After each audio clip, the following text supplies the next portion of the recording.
बोलो सतगुरुदेव की जय हो।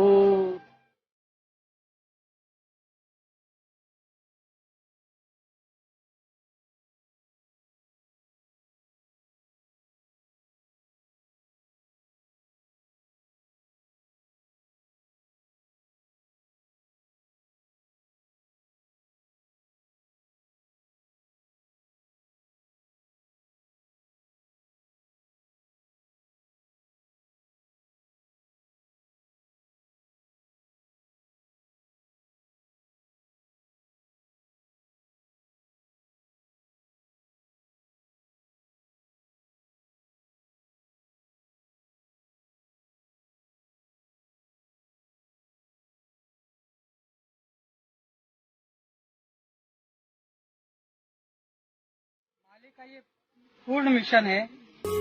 मालिक चाहते हैं कि सब एक बने और मालिक एक बनाने के लिए ही सारे धर्मों के ऊपर उन्होंने व्याख्यान दिए हैं। परमात्मा ने सबको एक करने के लिए। तो अब हमारे गांव राजगढ़ में एक हरिजन समाज है, वो बंगी समाज से है, वो भगत बना। अब हम उसके यहाँ भोजन भंडारा नहीं करेंगे तो आप बताओ जाति टूटेगी क्या? तो मालिक का मिशन फेल हो रहा है ना। आप भंडारा बंद करवा रहे हो। अरे भंडारा से तो जाति टूटेगी। जाति कैसे टूटेगी? हम एक कैसे बनेंगे? ये आज ये भील समाज के यहाँ सत्संग हुआ। आप कोई पाटीदार है, कोई मारू है, कोई लोधा है, कोई सिरवी है, कोई ब्राह्मण है, कोई किस समाज से, सब ऊंची समाज से भी आए। आपने यहाँ भोजन भंडारा करा तो ये परमात्मा के मिशन को सफल बनाया आपने। विष्णुदास को हमने अरदास लगाई थी कि विष्णुदास आपने हम हमेशा परमात्मा के साथ रहे और अब भी हम परमात्मा के साथ है। आप राजगढ़ में एक पुस्तक है, उसके ऊपर आप डिपेंड करो। ये पुस्तक हमारे पास आई है, बरवाला के सच्चाई का षड्यंत्रकारी उनका भाई, ये पुस्तक आई है, आप इसके ऊपर डिपेंड करो। अब हम तो इतने जानते नहीं कहा तो मैं क्या, अपन 1 करोड़ 1.25 करोड़ मालिक के भगत है और एक पानी पत्ता सा बेचने वाला पवन दास, एक 1.25 करोड़ भगत को एक पवन दास नहीं मान रहा तो अपन ने क्या बाढ़ जो क्या ज्ञान सीखा? अपन ने क्या सीखा? सारे मिलकर राष्ट्रपति से शिकायत करो। सारे के सारे अपन पेशी पे तो जाते हैं, एक बार राष्ट्रपति के पास चले जाओ उस पवन दास के विरुद्ध में। है एक पानी पता से बेचने वाला, एक पानी पता, मतलब सच्चाई से डर लग रही उनको। एक आदमी सच्चाई, मालिक ने कहा है कि चोर चुरावे तुमड़ी गाड़े पानी माई, जो गाड़े जो ऊपर आवे। एक भगत से सच्चाई को ऊपर ले आए। आप 125 करोड़ हर धर्म के लोगों को, हर मजहब के लोगों को आप डिबेट के लिए चैलेंज देते हो। एक भगत ने आपको चैलेंज दिया, आपकी थर कांप रहे, आपका डर पोग हो रहे, आप कायर बन गए, आपकी चोरी आप सब जगत के सामने जा रही, आप डर गए। चोर कभी मारता नहीं है भक्तों, चोर कभी नहीं मारता है। पर चोर को कह दो कि मैंने तेरे को पहचान लिया है, फिर देखो आपकी खाल खींच देता है। फिर दुनिया का कोई डॉक्टर आपको सुधार नहीं सकता है, ऐसा मारता है वो चोर। नहीं तो चोर कभी मारता नहीं है। पर आपने कह दिया कि ये मैनेजमेंट वाले चोर है तो ये सारे मारने लग गए। आज देखो, आज यहाँ पुलिस के पास चले गए थे, काय के लिए चले गए थे? क्योंकि इनकी पोल उजागर हो जाएगी, हमको फिर दुनिया दौड़ा के मारेगी, सच्चाई सामने आ जाएगी। चोर को अपन पहचान लिया ना कि ये चोर है, तो चोर क्यों नहीं मारेगा भाई? चोर का स्वभाव है, चोर मारता नहीं है कभी भी। ये भगत कहाँ है? अगर भगत होते नहीं आते, भंडारा करते और मालिक की चर्चा करते। अब मालिक के कोई चर्चा कर ही नहीं सकते। अब उनको चर्चा कहाँ करी? चौकी पे गए, पुलिस थाने में गए, उनको दबाव बनाया, वहाँ गए। मालिक के पास कोई आया? एक भी मैनेजमेंट वाला आया तो बताओ, भाई गवा दो मैनेजमेंट वाला आया, क्यों नहीं आया? वो यहाँ मालिक का काम नहीं हो रहा था क्या? चोर है ना, तो चोर क्यों डर रहे मालिक से? क्यों डर रहे? सच्चाई से क्यों डर रहे? आओ ना, यहाँ बंदगी करो ना, यहाँ मालिक का ज्ञान चर्चा करो ना और मालिक को छुड़ाने की बात करो ना। आप क्यों अलग बता रहे इनको? क्यों आप चोर हो? ये सत सेवकों ने चोर को पहचान लिया और इन सत सेवकों ने कहना चालू कर दिया कि मैनेजमेंट वाले चोर है, मैनेजमेंट वाले चोर है। तो चोर तो मारेगा भाई। चोर तो चोर का स्वभाव है, चोर मारता कभी नहीं है। पर आप कह दोगे कि हमने आपको पहचान लिया, फिर आपको मारेगा वो, जान से भी मार देगा। क्यों? हाँ, क्यों? उनको भी डर है, दुनिया हमको मार देगी, हम इनको नहीं मारेंगे, दुनिया हमको मार देगी। रगड़ा ये है, तो सच्चाई ये है ओरिजिनल। तो सर जी ये बताइए, मैनेजमेंट लोग तो कहते हैं गुरुजी का आदेश आता है, गुरुजी का आदेश आता है। भगत जी, गुरुजी का आदेश कभी 4 युग का एक प्रमाण भी दे दो आप 4 युग का कि भंडारा मत करो। हमने विष्णुदास जी से कहा था, मैंने खुद कहा था विष्णुदास जी आपने शाक पूरी हलवा खोपरा पाक गुलाब जामुन बनाते थे, तो आपने बोला ठीक है। फिर आपने कहा कि मालिक का आदेश नहीं है शाक पूरी रखो, तो हमने शाक पूरी रखी। फिर आपने कहा शाक पूरी का आदेश नहीं है दाल चावल रखो, तो हमने दाल चावल का भंडारा करते थे। फिर आपने कहा दाल चावल का आदेश नहीं है पोया का आदेश है, तो हमने पोहे रखे थे। और फिर आपने पोहे भी बंद करवा दिए। और फिर आपने कहा कि अब चाय बिस्कुट से, अरे भाई चाय बिस्कुट से कैसे भंडारा होगा, कैसे होगा? हमारे आदिवासी लोग तो चाय बिस्कुट तो खाते नहीं है। बच्चे आते हैं बिस्कुट डुबावे, 4 बिस्कुट दे, 4 बिस्कुट में मुंडाम लेता दे, आधु बिस्कुट तो नीचे पड़ी जाए। अब खाए 4 बिस्कुट में 1 बिस्कुट खाए और सत्संग सुनवा नहीं दे।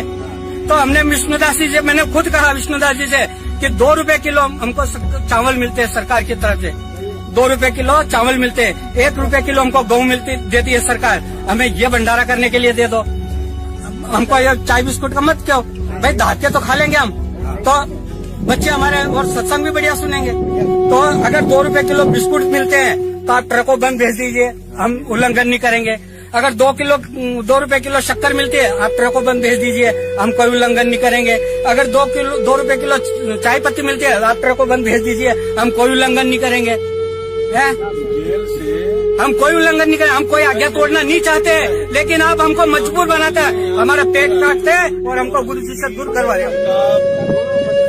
सर जी यहाँ सत्संग हो रहा था तो ये रोका गया यहाँ ये रोकने के लिए आए थे। मालिक का सत्संग यही रोक रहे हैं। मालिक का भंडारा, एक बेटा मालिक का भंडारा करवा रहा और एक बेटा रुकवा रहा। चोर कौन है बताओ, चोर कौन है? रुकवाने वाला चोर है, करवाने वाला चोर नहीं है। धर्मात्मा कौन है? भंडारा कराने वाला धर्मात्मा है, भंडारा रुकवाने वाला पापी है और महापापी है। और पापियों का सर्वनाश होगा, इसी धरती पे होगा और हमारे सामने होगा, जरूर होगा। क्योंकि रावण का भी अंत हुआ था, कंस का भी अंत हुआ था, दुर्योधन का भी अंत हुआ था और अब इनका भी अंत होने वाला है।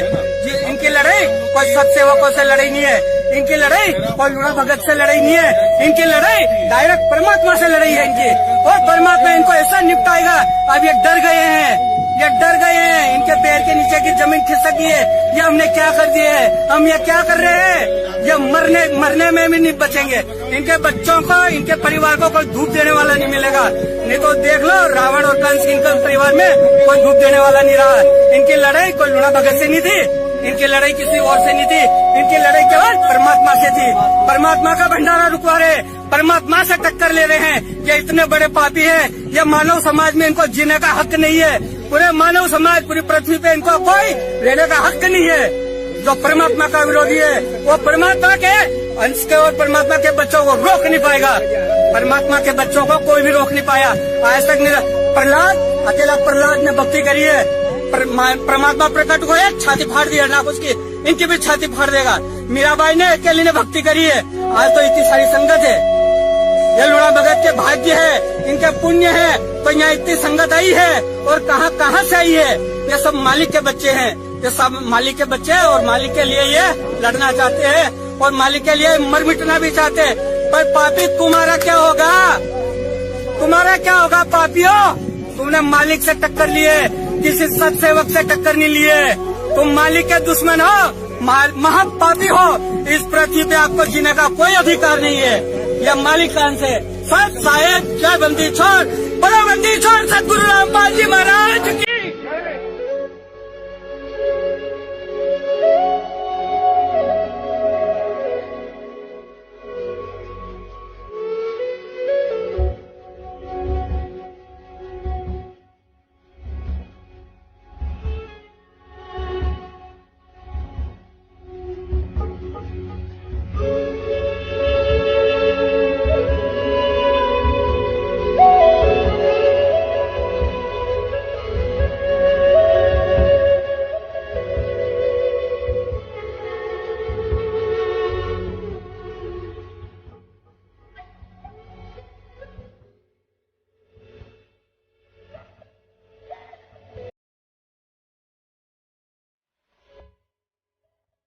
बंदी छोड़ सतगुरु रामपाल जी महाराज जी की जय हो।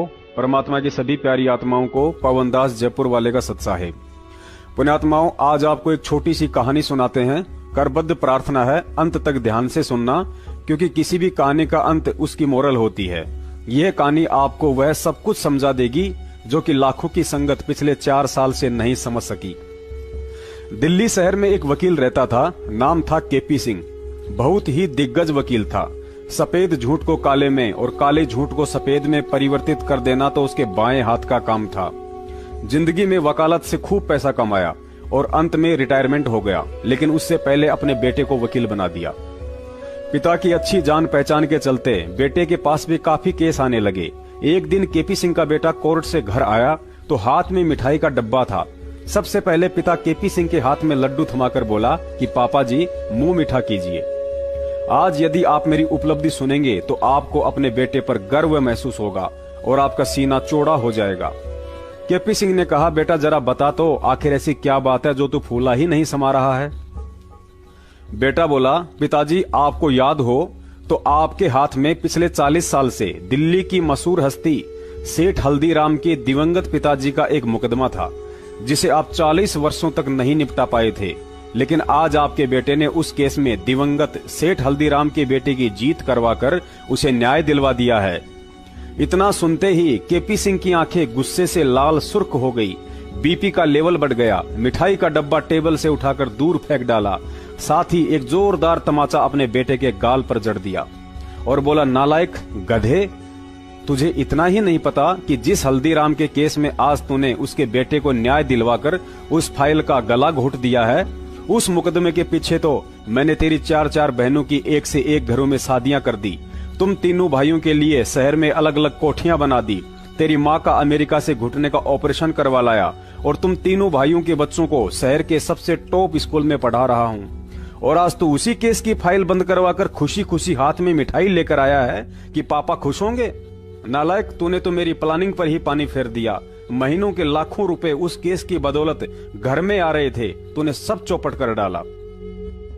पुण्यात्माओं, ठीक यही हालत आज आप और हमारे साथ हो रही है। अपने मन में झूठा वहम पाल बैठे लाखों अंध भगत पिछले 4 साल से यही सोच रहे होंगे कि दिल्ली से एपी सिंह व चंडीगढ़ से एस के गर्ग नरवाना जैसे जाने माने वकील संत रामपाल जी महाराज जी को देशद्रोह व मर्डर के मुकदमों में लोअर कोर्ट से लेकर हाई कोर्ट में राहत दिलवाने की पुरजोर कोशिश कर रहे होंगे। और सोचना भी गलत नहीं है, क्योंकि सतलोक आश्रम मैनेजमेंट हरियाणा पिछले 4 वर्षों से संगत को गुरुजी की जमानत के सपने दिखाकर इन सभी वकीलों की मोटी फीस की दुहाई देकर बेचारे भक्तों को अब तक लूट ही तो रहा है। लेकिन पिछले 4 साल से इन सभी महापुरुषों के वकालत करने के तौर तरीकों को यदि गौर से देखा जाए तो यही समझ में आता है कि भरे बाजार में मदारी भी बंदर को इस कदर नहीं नचाता होगा जिस कदर इन बड़े बड़े नामधारी काले कोट वालों ने गद्दार सतलोक आश्रम मैनेजमेंट हरियाणा के मुखिया महेंद्र भगोड़े के इशारों पर चंद कागज के टुकड़ों के लिए कठपुतली बनकर संत रामपाल जी महाराज जी के मुकदमों में उल्टी पैरवी करके दुनिया में उनका मजाक बनाकर रख दिया है। यदि इन कानूनी पहलवानों के द्वारा संत रामपाल जी महाराज जी के मुकदमों में पिछले 4 साल से की जा रही वकालत को विस्तार से बताया जाए तो 16 फिल्म से भी बड़ा वीडियो बन सकता है। लेकिन समय अभाव के चलते इनकी कुछ करतूतों को संक्षेप में आप जी के सामने रखने की कोशिश करते हैं। फिर भी 1 घंटे से ऊपर का वीडियो बन जाएगा। निवेदन करता हूं, धैर्य रखें और इसे अंत तक देखें। सबसे पहले तो आपको एक हकीकत से परिचित करवा देते हैं कि ये जितने भी काले कोट वाले हैं कागजों में अवश्य संत रामपाल जी महाराज जी के वकीलों के नाम से जाने जाते हैं, लेकिन असल में पिछली 4 साल से बचाव और पैरवी इनको मुंह मांगी मोटी रकम देने वाले सतलोक आश्रम मैनेजमेंट के मुखिया अर्थात निर्दोष संत रामपाल जी महाराज जी के छोटे भाई महेंद्र भगोड़े व उसके कुछ साथियों की कर रहे हैं। 4 साल से देशद्रोह के मुकदमे में भगोड़ा घोषित होने के बाद भी यदि आज तक महेंद्र कानूनी शिकंजे से बचा हुआ है तो वह मेहरबानी अंधी संगत का करोड़ों रुपया और इन वकीलों की है। बेचारे भेड़ बकरियां चराने वाले भगत तो मर्डर वाले मुकदमा नंबर 429 व 430 में गुरुजी के साथ हिसार जेल में दोहरी आजीवन की उम्र कैद सश्रम सजा काट रहे हैं, और दूसरी तरफ ब्लड रिलेशन में होने व देशद्रोह वाले मुकदमे में हिट लिस्ट में होने के उपरांत भी बेटा अमित जमानत पर और बाप महेंद्र भगोड़ा बनकर संगत के दान पर ऐश लूट रहा है। तो केवल अंध संगत के पैसों व इन्हीं दिग्गज समझे जाने वाले वकीलों की मेहरबानी से सत्सेवकों ने बार बार वीडियो डालकर इस गुरु गद्दार सतलोक आश्रम मैनेजमेंट और इनके दिग्गज वकीलों को बरवाला कांड पर तथा इनकी पैरवी के तौर तरीकों को लेकर टीवी चैनल पर डिबेट के लिए न्योता दिया था, लेकिन सामने नहीं आते हैं क्योंकि मैनेजमेंट की तरह इन्हें भी अपनी कमजोरियों का बखूबी मालूम है। चलिए कोई बात नहीं, पुरानी कहावत है कि बकरे की मां कब तक खैर मनाएगी। आखिरकार संत रामपाल जी महाराज जी के मुकदमों में आज इन वकीलों का सफेद झूठ सबके सामने रखने का समय आ ही गया है। जब संत रामपाल जी महाराज जी के निमंत्रण पर कोई भी धर्मगुरु ज्ञान आधार से आध्यात्मिक ज्ञान चर्चा के लिए सामने आने की हिम्मत नहीं कर पाया, तो महाराज जी ने उनके प्रवचन व इंटरव्यू को आधार बनाकर समाज में उनके पाखंड की पोल खोलनी शुरू की। ठीक उसी पैटर्न पर आज सतलोक आश्रम मैनेजमेंट के कानूनी अंगरक्षक सुप्रीम कोर्ट के वकील एपी सिंह व गिरीश दास दिल्ली से, जो कि वकील भी है और भगत भी है, कुछ महीने पहले हरियाणा न्यूज चैनल पर इन दोनों वकीलों, हरियाणा सरकार के प्रतिनिधि त्रिवेंद्र सैनी व दिल्ली से किसी शिवपाल नाम के भगत की डिबेट दिखाई जा रही थी। उस डिबेट में सरकारी प्रतिनिधि त्रिवेंद्र सैनी की बरवाला कांड को लेकर कमजोर जानकारी के चलते इन दोनों वकीलों ने उस 1 घंटे 14 मिनट की डिबेट में जमकर झूठ के चौके छक्के लगाए थे। लेकिन शायद ये दोनों पहलवान भूल गए थे कि परिवर्तन इतिहास का अटल नियम है और उसी डिबेट पर कभी तुम्हारी झूठ के भी चौके छक्के लग सकते हैं। इस पहले वीडियो में सुनिए इन दोनों वकीलों की सीरियल वाइज झूठ और उवाबाई। इस वीडियो में गिरीश दास ने सरकारी प्रतिनिधि त्रिवेंद्र सैनी को यह बात कहकर दबा डाला कि जब सरकारी डॉक्टर्स के पैनल ने संत रामपाल जी महाराज जी को 19 नवंबर 2014 तक कंप्लीट बेड रेस्ट की सलाह दी थी, तो प्रशासन ने उन सरकारी वकीलों के मेडिकल सर्टिफिकेट को ना मानते हुए क्यों एक दिन पहले ही अर्थात 18 नवंबर के दिन ही संत रामपाल जी महाराज जी को गिरफ्तार करने के लिए सतलोक आश्रम पर अटैक कर डाला। उसके बाद जनाब एपी सिंह ने भी यही आरोप लगाया कि संत रामपाल जी महाराज जी आश्रम में ही थे, वे कोई चाइना या नेपाल के बॉर्डर से भाग तो नहीं रहे थे, वे कोई आतंकवादी तो नहीं थे। फिर ऐसी क्या वजह थी कि प्रशासन ने 19 तारीख के बजाय 18 तारीख के दिन ही आश्रम पर अटैक कर दिया? एक और दिन क्यों इंतजार नहीं किया?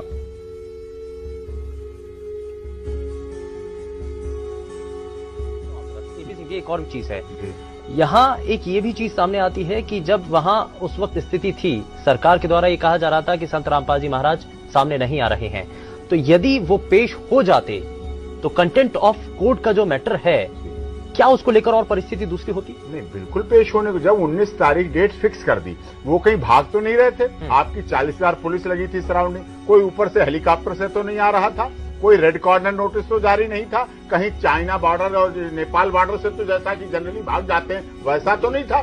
जब आपको पता है पेशेंट हैं, आश्रम के अंदर हैं, आप तो टाइट रखें, बाहर सिक्योरिटी आपकी टाइट, बहुत अच्छी बात। पुण्यात्माओं, यह सच हो सकता है कि संत रामपाल जी महाराज जी को सरकारी डॉक्टर्स के पैनल ने 21 नवंबर तक आराम करने की सलाह दी हो, लेकिन काल को चैन कहा था कि 21 तारीख के दिन संत रामपाल जी कोर्ट में उपस्थित होकर वापस आ जाएं और दोबारा से आश्रम में पहले की तरह सत्संग शुरू हो जाए।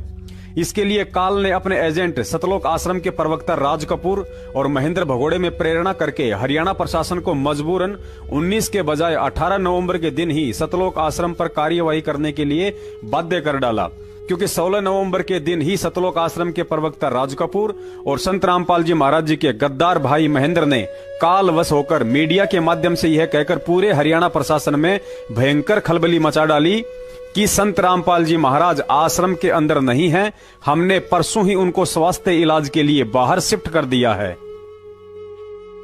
सतलोक आश्रम ने एक नया दावा करके सबको चौंका दिया है कि संत रामपाल इस वक्त सतलोक आश्रम बरवाला के अंदर मौजूद ही नहीं है। हमारे साथ सतलोक आश्रम के प्रवक्ता राज कपूर हैं। कपूर साहब, कहाँ गए संत रामपाल?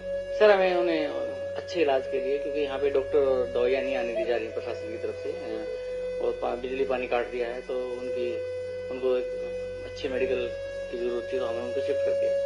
कब किया गया उन्हें यहाँ से शिफ्ट और कहाँ किया गया? सर देखिए, ये तो मैं नहीं बता पाऊंगा कि कहाँ किया गया है, लेकिन कल रात को हमने शिफ्ट किया है। लेकिन पुलिस का दावा है कि कड़े सुरक्षा प्रबंध किए गए हैं, आसपास पूरे नाकाबंदी की हुई है, हर एक रास्ते को सील किया गया आश्रम से आने और जाने वाले रास्तों को।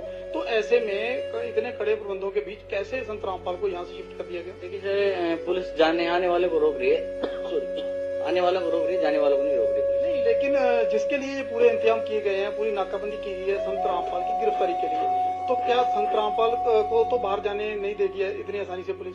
तो वो तो प्रशासन बताएगा सर, इस बारे में क्या जवाब दे सकता हूँ, वो तो उनका काम है। लेकिन एकदम सुबह तक आपका बयान कुछ और था, एकदम से आप पलटे हैं कि संत रामपाल आश्रम में नहीं है। सुबह तक आपका कहना था कि वो वही है, यही है। नहीं, मैंने ये नहीं कहा सुबह तक यही है। हमने ये कहा था कि वो कोर्ट जाएंगे और कोर्ट जाने में असमर्थ थे और इलाज की जरूरत थी, इसलिए हमने उनको शिफ्ट करना उचित समझा और हमने शिफ्ट कर दिया। अभी 21 नवंबर नेक्स्ट हियरिंग है, तो क्या उस 21 नवंबर को हाईकोर्ट के सामने पेश होंगे संत रामपाल? देखिए, मैं तो पहले से कहता आया हूँ कि यदि वो स्वस्थ होंगे तो जरूर पेश होंगे। ये थे सतलोक आश्रम के प्रवक्ता राज कपूर। इन्होंने दावा कर दिया है कि संत रामपाल आश्रम के अंदर मौजूद नहीं है, उन्हें किसी हॉस्पिटल में शिफ्ट कर दिया गया है, लेकिन कब, कैसे और कहां, इसका किसी भी सवाल का जवाब नहीं है। और इतनी कड़ी नाकाबंदी के बावजूद आखिर संत रामपाल कैसे इस आश्रम से बाहर ले जाएंगे, इसका जवाब शायद पुलिस प्रशासन के पास होगा। हमारे साथ संत रामपाल जी के भाई महेंद्र दास भी मौजूद है, इनसे जानेंगे। महेंद्र दास जी, अचानक से हालात काफी बिगड़ते नजर आ रहे हैं, तो ऐसे तो काफी नुकसान होने की आशंका है। ऐसा हम तो शांतिपूर्ण तरीके से बैठे हैं, अपने आश्रम के अंदर हैं और ये बल प्रयोग करना चाहते हैं, हमें नाजायज तंग कर रहे हैं। लेकिन आश्रम के लोग भी जैसे टकराव की स्थिति में नजर आ रहे हैं, तो क्या कोई बीच का रास्ता नहीं निकल सकता? बीच का तो यही है कि माननीय न्यायाधीश को चाहिए कि अपने विचार करे। हमको डकैत नहीं है, इतना बड़ा ये केस नहीं है, एक कोर्ट की अवमानना केस उन्होंने खुद बनाया, खुद सुन रहे हैं, इसमें न्याय की उम्मीद है। लेकिन जिस तरह से पुलिस कह रही है या तो गिरफ्तारी करनी पड़ेगी क्योंकि हाईकोर्ट के आदेश हैं, तो क्या संत रामपाल आत्मसमर्पण कर सकते हैं? अब वो यहाँ है नहीं, तो स्वास्थ्य इलाज करवा रहे हैं, बाहर गए हैं, बाहर शिफ्ट कर दिया हमने परसों। एक सबसे बड़ा सवाल यही है कि आपका कहना है कि संत रामपाल आश्रम के अंदर मौजूद नहीं है। अगर संत रामपाल आश्रम के अंदर मौजूद नहीं है तो क्यों फिर पुलिस को रोका जा रहा है? पुलिस अगर जाकर के चेक करती है, संत रामपाल नहीं होंगे तो पुलिस वापस चली जाएगी। क्योंकि यहाँ कल एसडीएम ने और डीसी ने बताया, एसडीएम आदेश पड़ रहा था कि हमने इसको सील कर लिया है, नाजायज तरीके से सील करने के आदेश दिए, अपने आश्रम को नहीं छोड़े, आश्रम की सुरक्षा के लिए बैठे हैं। ठीक है जी, ओके। तो ये थे महेंद्र दास, संत रामपाल के भाई हैं और जो आश्रम के प्रवक्ता राज कपूर ने हमसे बात की। इनका कहना है कि आश्रम के लोग किसी भी हाल में पीछे नहीं हटेंगे, यानी कि अगर पुलिस आगे जाएगी तो इनका कहना है कि यह लोग अपनी जान तक देने के लिए तैयार हैं। यानी कि सीधा सीधा कह सकते हैं कि टकराव की स्थिति यहाँ पर पैदा हो चुकी है। अब देखना होगा कि ऐसे हालातों में आखिर इस मामले का निपटारा कैसे होगा, कैसे हाईकोर्ट के आदेश का पालन होगा और कैसे हो पाएगी संत रामपाल की गिरफ्तारी। सतलोक आश्रम के इन दो मुख्य व्यक्तियों के इस भड़काऊ बयान से भी प्रशासन ज्यादा हरकत में नहीं आया, क्योंकि प्रशासन ने सोचा कि जब 5 दिन से धारा 144 लग रही है, आश्रम को हजारों पुलिसकर्मियों ने चारों तरफ से घेर रखा है, तो भला संत रामपाल जी को आश्रम से बाहर कौन लेकर जा सकता है। प्रशासन ने इन दोनों के इस बयान को झूठा इंटरव्यू समझकर जल्दबाजी में कोई एक्शन नहीं लिया ताकि किसी को कोई भारी नुकसान ना हो।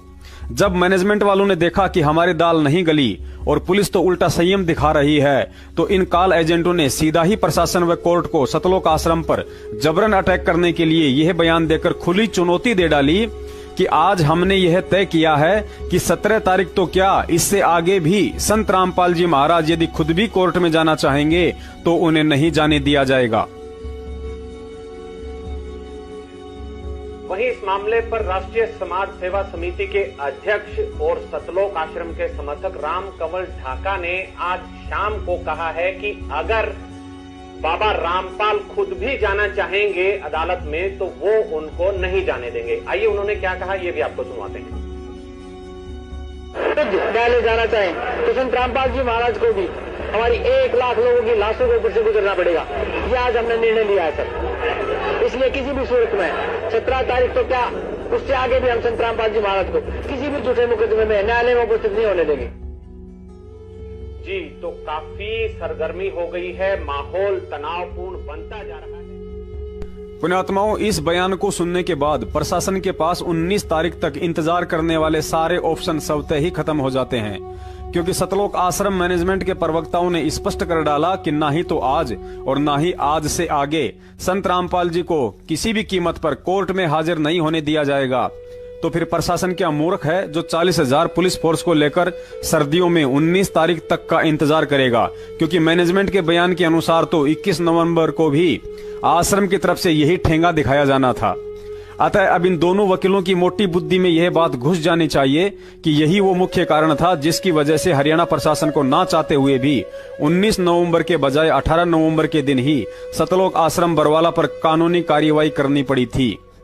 लेकिन आज तक इन्होंने कोर्ट में जाकर गुरुजी के पक्ष में यह पॉइंट नहीं रखा, क्योंकि इस पॉइंट से गुरुजी निर्दोष और मैनेजमेंट दोषी साबित होता है, और यदि मैनेजमेंट ही जेल चला गया तो फिर इन वकीलों की जेब कौन भरेगा। फिर भी इन वकीलों को कोई शंका हो या समझ में नहीं आया हो तो वीडियो के अंत में दास के नंबर मिल जाएंगे, कॉल करके पूछ सकते हैं। इन्हें संतुष्ट करने के लिए दास के पास और भी कई बड़े बड़े सबूत हैं। पुण्यात्माओं, अब आगे आप जो वीडियो देखेंगे उसमें त्रिवेंद्र सैनी जी ने कहा कि संत रामपाल जी पर कोर्ट की अवमानना का मामला था, लेकिन उन्होंने कोर्ट में हाजिर होने के बजाय उस मेडिकल सर्टिफिकेट की आड़ में कोर्ट जाने से बचने के लिए बच्चों व महिलाओं का जमावड़ा अर्थात ढाल बनाना शुरू कर दिया। साथ ही हथियारों का जखीरा भी जमा करना शुरू कर डाला। त्रिवेंद्र सैनी जी की इस बात के जवाब में इन दोनों वकीलों ने तुरंत ही सफेद झूठ बोल डाला कि ना ही तो आश्रम के बाहर बच्चों व महिलाओं को ढाल बनाया गया था और ना ही आश्रम में हथियारों का जखीरा मिला था। क्या संत रामपाल की एक मिनट क्या संत रामपाल की गिरफ्तारी में 950 लोगों का रोल था? 950 लोगों का अरेस्ट किया। आप सुनने की क्षमता रखें। आप बोलिए। आपने सवाल किए हैं तो जवाब सुनने की क्षमता रखें। ठीक है। देखिए, 5 महिलाएं और 1 बच्चे की मौत हुई जी। आप देख रहे हैं कि भाई वहां पे जो आपने वीडियो देखा है, मैं ये कहना चाह रहा हूं कि वहां पे जो महिलाएं थी वो संत रामपाल जी के सामने जो है ना एक दीवार बन के खड़ी हो गई थी, जिनको हटा पाना बहुत मुश्किल हो गया था।